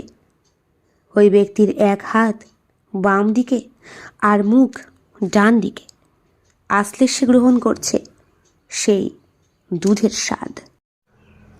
অতিরিক্ত বয়স হবার কারণে এবং যার বিরুদ্ধে কেস তাকে খুঁজেই না পাওয়ার কারণে, বা অর্থ বলেও হতে পারে, বেশি দিন কিন্তু কেসটা কোর্টে চলল না। মাঝেই খুব অসুস্থ হয়ে পড়েছিলেন সুভাষবাবু। ছেলে যতই বাবাকে এখন শত্রুর নজরে দেখুক না কেন, ঔরসের তো একটা গুণ থাকে, সে নিজেই বাবাকে ছাড়িয়ে নিয়ে এসেছে জামিন দিয়ে। স্ত্রীর সঙ্গে এখন সম্পর্কটা খুব একটা ভালো নেই। আখির চোখের দিকে তাকাতে পারে না সায়ন। বাবা ওর ওপরে অনেক জুলুম করেছে। মা এখন আগের থেকে অনেকটা ভালো। এখন যেই ডক্টর দেখছেন তিনি বলেছেন এতগুলো বছর ওনাকে ভুল ট্রিটমেন্ট করা হয়েছে, না হলে অনেক আগেই উনি সুস্থ হয়ে যেতেন। বোনের সাথে পুরো ব্যাপারটা নিয়ে আলোচনা করার পর থেকে সুমনাও এখন আখিকে ভালো নজরে দেখে। সেই হিংসাটা, সেই বিদ্বেষটা এখন আর সংসারে নেই। কেবলমাত্র ওই একটি মানুষের জন্যই অশান্তির সূত্রপাত, আবার ওই একটি মানুষের প্রবল শারীরিক অসুস্থতাই সবাইকে যেন এক করে দিয়েছে। মামন সবার মাঝখানে থেকেও সে নেই। একদিন বাড়িতে সকলের অনুপস্থিতিতে দেখা করে আখি তার শ্বশুর অর্থাৎ বাবার সাথে। বাবা আসবো? হ্যাঁ এসো। বাবা, সবার সামনে মিথ্যে কথা বলার কি দরকার ছিল? আমি জানি তোমার সঙ্গে আমার এরকম সম্পর্ক কোনো দিনই হয়নি। মামন বলে কোনো মেয়ের অস্তিত্বই ছিল না। তুমি শুধু শুধু আমার পেটেরটাকে রক্ষা করার জন্যে এত বড় একটা মিথ্যে কথা বানিয়ে বানিয়ে বললে। কবেকার সেই যুগে মেয়ে বাবাকে সত্যিই বুকের দুধ খাইয়েছিল, সেটা বাবার প্রাণ রক্ষা করার জন্যে। এখানে ছবিটা দেখে একটা অনৈতিক জিনিস মনে হলেও আদপে তো ওটা ছিল। ছিল, কিন্তু মানুষ যেটা দেখে সেটাই কিন্তু বিশ্বাস করে। ভেতরের ঘটনাটা পরে শোনে। মনে রেখো একটা কথা, আগে দর্শন, মানে ওই যে আগে দর্শনধারী তারপর গুণবিচারী। কিন্তু বাবা, আমি তো জানি আমার ছেলের জন্ম দেওয়ার ক্ষমতা নেই। 14টা বছর তুমি নিঃসন্তান, একটা ছোট্ট শিশুর ঠোঁটর স্পর্শের জন্যে আকুল হয়ে থাকে। আমি তো তোমাকে বলেছিলাম পোদ্দাদের কাছে যেতে, আর এও জানি পোদ্দাদের ঔরসেই তুমি এখন গর্ভবতী। কিন্তু আমি একটা এমন পরিস্থিতির সৃষ্টি করলাম, তোমার আর আমার একটা এমন গল্প বাঁধালাম যে সায়নের মাথাতেই আসবে না। ও যে বাবা হতে পারবে না কখনো। উপরন্তু তোমার এই সন্তান আসার খবরটা ওকে আরও বেশি প্রাণে বেঁচে থাকার সাহস যোগাবে। তোমার শাশুড়ি মাও তোমাকে এখন মেনে নিয়েছেন, দেখেছ? আর তোমার ননদও। বাবা, তোমাকে যে কী বলে ধন্যবাদ দেব, কিন্তু মাঝখানে তোমার আমার যে বদনাম হলো।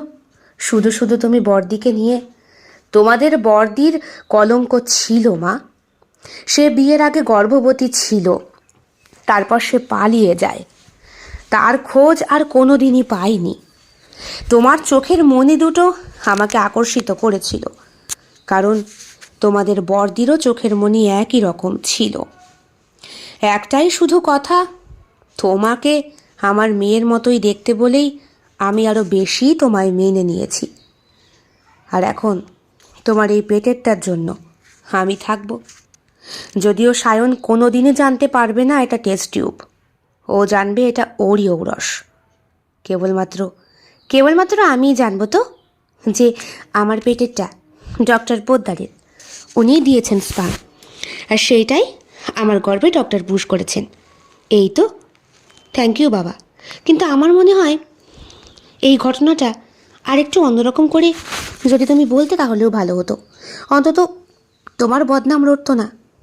একটা মেয়ে হয়ে আর একটা মেয়ের বদনাম দিয়ে তারপরে তুমি আমাকে, হ্যাঁ এটাই করতে হতো। আমি এমনই একটা গল্প ফাঁদিয়েছি যেটা আমাকে বদনাম করে তোর গর্ভেরটাকে সুনাম এনে দেবে, বুঝলি? যা, এবার ঘরে যা। ফোন আসে একটা সুভাষবাবুর। উকিল ফোন করেছে। হ্যাঁ, কেমন আছেন? ভালো। কেস কদিন চলবে? মামনের কোনো খোঁজ? দাদা, আপনার কাছে আপনার মেয়ের মিসিংয়ের খবরটা পেয়ে সেই থেকে যে খোঁজা শুরু করেছি আজ 14টা বছর হয়ে গেছে। মামন যে কোথায় গেল কি জানি। হ্যাঁ, মেয়েটা নষ্ট হয়ে গিয়েছিল। ক্লাবে মিশতো, হেরোর সাথে শোয়া বসা করতো। হ্যাঁ, গর্ভবতীও হয়ে গিয়েছিল, এটাও ঠিক। ভালো হয়েছে। যে চলে গেছে তাকে নিয়ে ভেবে আর লাভ নেই। তখন বৌমা কেমন আছে? ভালো। এই তো সবে 2 মাস। তাহলে আসন্ন নাতি বা নাতনির জন্যে প্রাণটা ব্যাকুল হয়েছে তো? ভীষণ। তুমি ওরকম একটা খবর না ফেদালেই পারতে দাদা। নর্মালি একটা ঘটনা বললেই তো সবাই মেনে নিত, মানতো না। আমার ওই রসালো গল্পের জন্যই তো আমার পরিবার এখন ঠিক হয়েছে। আমার ছেলেটা নপুংসক। ওর রিপোর্টে আমি দেখেছি। টেস্ট করে আমাকেই রিপোর্ট আনতে দিয়েছিল। আমার তখনই মনটা ভেঙে যায়। এত সুন্দর একটা বৌমা, নীলমণি চোখ, ও যদি মা না হতে পারে। তার ওপরে ওর বুকের জ্বালা আমি দেখেছি। আমি বাপ হয়ে মেয়েকে বুঝবো না? আরে দাদা, তুমি দেখি আবার গল্পের মধ্যে ঢুকে যাচ্ছ। আরে না, ঠিক আছে চ্যাটার্জি, তাহলে কি হবে? কেস মিটেই গেছে ধরে নাও। তুমি নিজে উকিল হয়ে জানো না আইনের মারপ্যাচ। তুমি শুধু এখন তোমার হবু নাতি বা নাতনির জন্য থাকো। তাছাড়া স্পামটা এটা পোদ্দারই আমার হয়ে ওই গাইনোকোলজিস্টের সঙ্গে যোগাযোগ করে তারপর অনেক রকমের প্রসেসের মাধ্যমে এটা হয়েছে। ঠিক আছে, তাহলে এখন রাখি। হুম, ঠিক আছে। ফোন রেখে দেওয়ার পরে আর একটা ফোন করেন সুভাষবাবু ওনাদের ফ্যামিলি জ্যোতিষীবিদের কাছে। ফোন ধরে জ্যোতিষী বলেন, কার্য ঠিকভাবেই সমাপন হয়েছে। তবে এইবার কিন্তু তোমার মামনি ফিরে আসছে। তুমি ঠিক বলছো, একদম ঠিক। তোমাকে বলেছিলাম 75-এর পরে তোমার শেষ ঔরসে জন্ম নেওয়া সন্তান তোমার মামন হবে। তবে সাবধান থেকো, যদি ওর পুনর্জন্ম হয়, যদি তোমার ভিটে বাড়ির তলায় ওর মৃতদেহটা ও নিজেই আবিষ্কার করে, তাহলে কিন্তু বহু বছর আগে ধামাচাপা পড়া ইতিহাসটা সত্যি সত্যিই জেগে উঠবে সুভাষ, যেটা তুমি আর আমি ছাড়া কাক পক্ষীও টের পায়নি। ধীরে ধীরে সুভাষবাবু এখন শারীরিকভাবে সুস্থ, স্ত্রীও সুস্থ। সায়ন খুব খুশি তার কন্যা সন্তান হওয়ার জন্যে। এত বছর বয়সে নিজে মাতৃত্বের স্বাদ পেয়ে ভীষণ খুশি আঁখি। ও ভাবতেই পারেনি ডক্টর পোদ্দারের হাত এত ভালো হবে। অনেকবার ট্রাই করেছিল, কিন্তু কোনো রকমেই কিট ওর পেটে ভালোভাবে ফার্টিলাইজেশন হচ্ছিল না। এইটা হয়ে গেছে। একটু একটু করে বুকটাও বেশ ভার হয়ে উঠেছে। মাঝে মাঝে এতটাই পরিমাণে বুকের স্তন জমে ওঠে, খাওয়াতে পারে না মেয়েকে, নিজেই চিপে ফেলে দিতে হয় বাটি করে। পাশেই একটা ছোট্ট বিড়ালের বাচ্চা হয়েছে, ওই মেনিকে দিয়ে আসে, আর মেনির বাচ্চাটাও কি সুন্দর খেয়ে নেয়। যদিও আঁখির চোখের সামনে খায় না, হয়তো পেছনেই খায়। বাবার শরীরটা এখন সুস্থ থাকার জন্যে আঁখি নিজেও নিশ্চিন্ত। আঁখির গর্ভের সন্তানের জন্যে কত কী না করলেন সুভাষবাবু। তা এখন কি খবর? চলে যাচ্ছে? বাহ, তোমার শরীরের তো বেশ পরিবর্তন হয়েছে। হবে না? তোমাকে বলেছিলাম না, আমার ডোজ আমার বাড়িতেই রয়েছে, রোজই ট্রাই করতাম। 14টা বছর পরে এখন ঔষধে আমার শরীরে কাজ দিয়েছে। তা তোমার এই কাজটা কেউ জানে? কেউ না, একজনই শুধু জানে। কে? আমার আমার কন্যা সম, আমার নাতিনি। কেমন লেগেছে আজকের নিবেদন? কমেন্ট বক্সে কমেন্ট করতে কেউ ভুলবেন না। আর ভালো লেগে থাকলে অবশ্যই লাইক করবেন, শেয়ার করবেন এবং আপনাদের প্রিয় চ্যানেল শিল্প সাহিত্য বাই বৈশাখী সাবস্ক্রাইব করে অবশ্যই পাশে থাকবেন। দেখা হবে অন্য আরও একটি ভিন্ন স্বাদের গল্পের সঙ্গে খুব শিগগিরই। বন্ধুরা, বেল বাটন প্রেস করতে কিন্তু একদম ভুলবেন না, নতুন গল্পের নোটিফিকেশন চট জলদি পেয়ে যাবার জন্যে। দেখা হবে খুব শিগগিরই আরও নতুন একটি ভিন্ন স্বাদের গল্পের সঙ্গে। সবাই খুব ভালো থাকবেন, সুস্থ থাকবেন এবং শরীরের যত্ন নেবেন। বিদায়।